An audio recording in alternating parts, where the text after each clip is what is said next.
Halo teman-teman semua, Assalamualaikum warahmatullahi wabarakatuh. Pada kesempatan kali ini, saya ingin membahas mengenai tugas mata kuliah Sistem dan Teknologi Informasi untuk program Magister SCMT ITS DASAL 2022. Pada kesempatan kali ini, saya ingin membahas mengenai bagaimana cara kita mengakses sebuah adopsi teknologi blockchain dengan studi kasus industri migas di Norwegia menggunakan metode Bestwars Bayesian. Adapun saya, Helmi Indrajaya, dengan NRP 60322221141.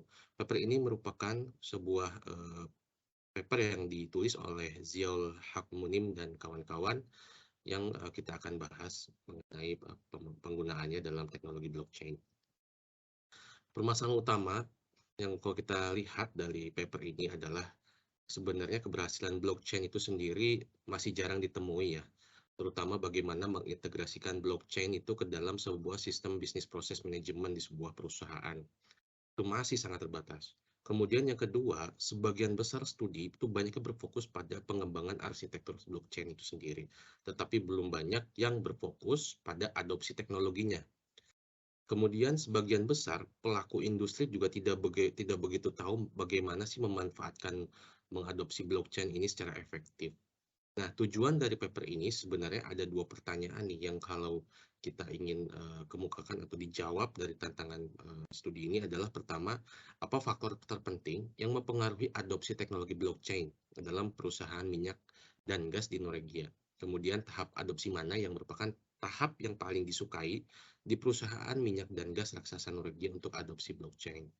Nah, kontribusinya apa sih sebenarnya paper ini? Tentunya dengan perkembangan teknologi di revolusi industri 4.0 menyebabkan memang teknologi-teknologi itu baru muncul, termasuk salah satunya adalah blockchain.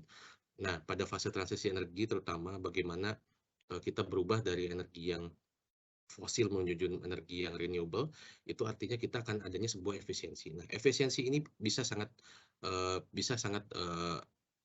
terjadi jika kita memanfaatkan teknologi blockchain, sehingga ini sangat sangat relevan dan terupdate dengan kondisi global saat ini. Nah, untuk keterkaitan topik ini sendiri, sebenarnya studi ini sangat erat kaitannya dengan perencanaan sistem informasi.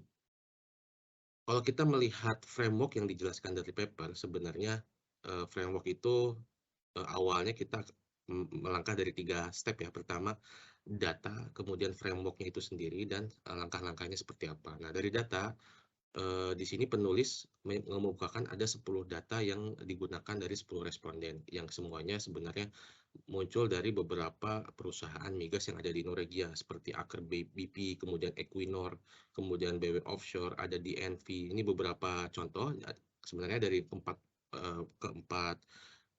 company ini sebenarnya mengirimkan beberapa delegasi untuk menyusun atau menuliskan form untuk respondensi si survei ini sendiri. Nah, kemudian penulis mengemukakan ada sebuah framework yang dinamakan dengan MCDM framework sebenarnya. Ini sebuah salah satu teknik di mana pertama kita menentukan dulu kira-kira strategi yang paling pas ini untuk mengadopsi blockchain itu seperti apa di level pertama. Kemudian dari level pertama ini kita turunkan. Sebenarnya untuk mengadopsi itu ada beberapa tahap nih, ada 5. Ada dari sisi pressure-nya, tekanannya seperti apa. Kalau kita lihat pressure ini kan ada C1 sampai C3 nih. Nanti hubungannya dengan apakah ini akan ikatannya dengan supply chain dari partner kita, kemudian apakah ada pressure dari customer kita atau ada pressure dari market. Nah, itu salah satu contoh kriteria subkriteria untuk pressure.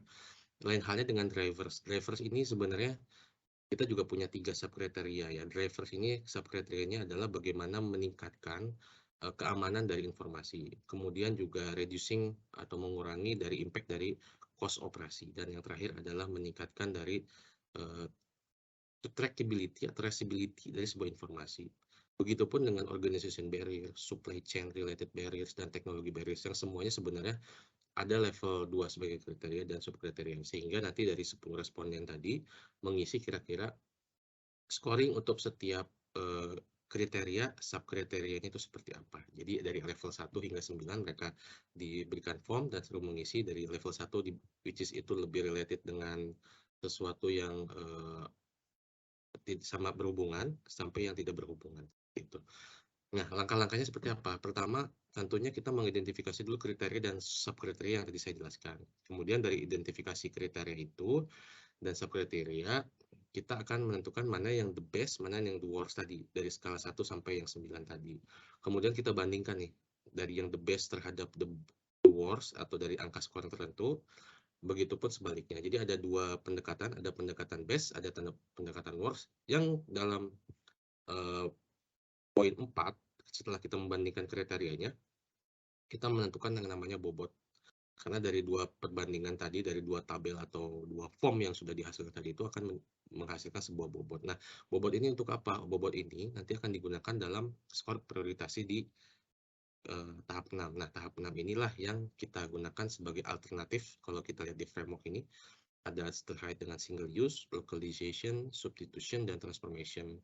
Apa sih dimaksud dengan single use? Nah, ini akan related dengan bagaimana hubungan uh, adopsi blockchain ini dari sisi kompleksitas penggunaannya dan dari sisi uh, kecanggihan dari teknologi blockchain. Karena terkadang blockchain ini belum tentu apa yang kita lihat itu sesuatu yang simple, tetapi juga tergantung dengan responden setiap migas, apakah memang yang dibutuhkan itu adalah hanya single use, artinya sesuatu yang sederhana, dan juga kompleksitasnya juga sederhana, atau sesuatu yang transformation yang artinya teknologi blockchain-nya juga sesuatu yang harus kita elaborate dengan high tech dan juga secara konsep apa namanya kompleksitasnya sangat tinggi. Nah, itu akan nanti dinilai dari angka skor 19 lagi dan dikalikan dengan bobotnya. Kurang lebih seperti itu langkah besarnya dari si MCDM framework yang akan dijadikan penilaian scoring untuk yang dua pertanyaan yang akan kita jawab.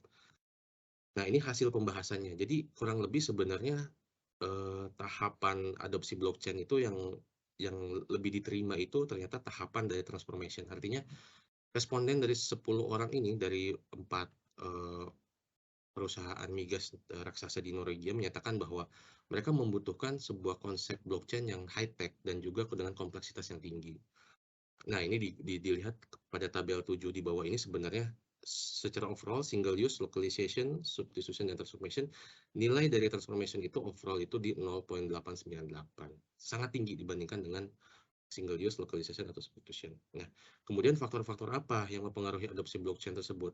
Blockchain itu tersebut ada 3 yang mempengaruhi. Pertama, untuk mengadopsi sebuah blockchain, pertama memang ada barrier nih, ada 2 barrier.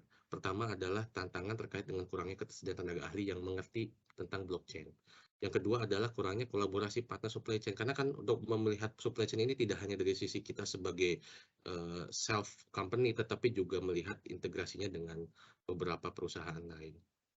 Nah, kemudian juga ada faktor pendukungnya atau driversnya, yaitu dari respon itu ingin adanya pengurangan biaya operasi. Nah, jadi dari kesimpulannya ya ini kalau kita lihat kesimpulan pertama adalah memanfaatkan transformation teknologi dari blockchain.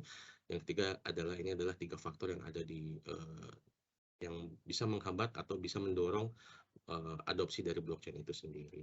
Nah, kalau kita lihat dari transformation ini, angka-angka yang kedua barrier dan drivers ini memiliki nilai yang tertinggi, ketiga tertinggi dibandingkan dengan komponen-komponen subkriteria yang lain. Mungkin itu saja penjelasan dari saya. Mudah-mudahan sedikit mengenai ini bisa membantu teman-teman untuk memahami pemanfaatan blockchain dalam industri migas, terutama kaitannya contohnya dengan yang industri di Norwegia. Terima kasih. Assalamualaikum warahmatullahi wabarakatuh.